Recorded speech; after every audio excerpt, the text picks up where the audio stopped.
Okay, so now we're at the final technique in the knife section of Kata, and we're going to have the same attack that we had at the very first technique of the knife section.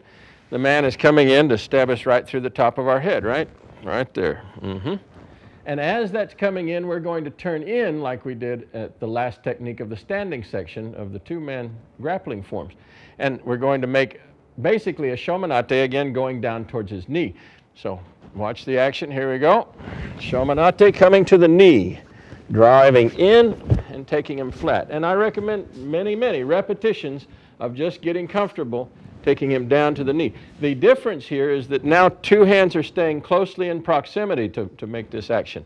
In the previous one, we had a one-hand, two-hand form. Now it's two hands bringing this down to control all the way to the knee. If it happens to subsequently cause him to stab himself in the thigh, well, you know, that's just an extra added attraction we'd prefer. But two hands down to the knee. Right in, right here. So, once we've established the throwing function, the throwing form, then it's time to work on the controlling form down in that kneeling position. So let's maybe take it from here and see how that looks. Two-handed Shomen-ate coming down to the knee, driving his knee back as we pull the ankle in. Now from here, we don't really want to go and encounter that knife, and so we've got to establish a form of control on him that we can take him into submission without having to deal with the knife. So we're going to, from the same cupping gesture at the back of his ankle, we're going to turn his foot for him, like a Koryu Dai form.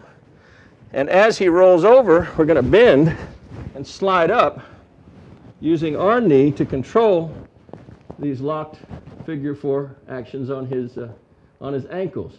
And we have our body weight pressing down and in, straight into his back. He can tell you that that's not a great place for him to be, but he is definitely face down and the knife is not in play, so good for me.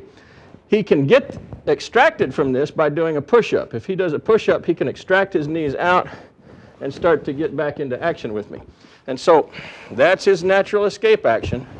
So when I see his hands come into brace, back up, when I see his hands come into this bracing posture and position to begin to try to extract himself, I want to immediately react by stepping with the outside leg and step in and control his wrist.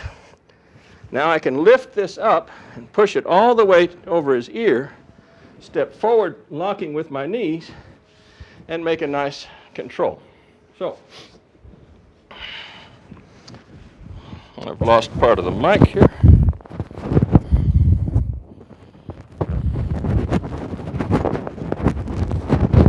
All right, so now maybe end on, we'll see a different line.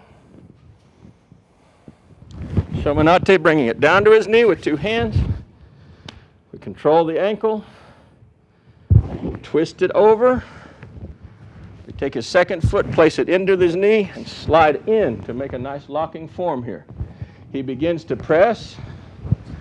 We step forward and then, keeping the lock here, draw his hand back and then push it forward. Now we can step forward into the locking form for the shoulder. And maybe one more time here.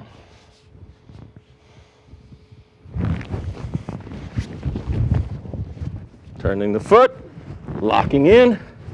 1, 2. He tries to press, lift, push, and lock. There we go.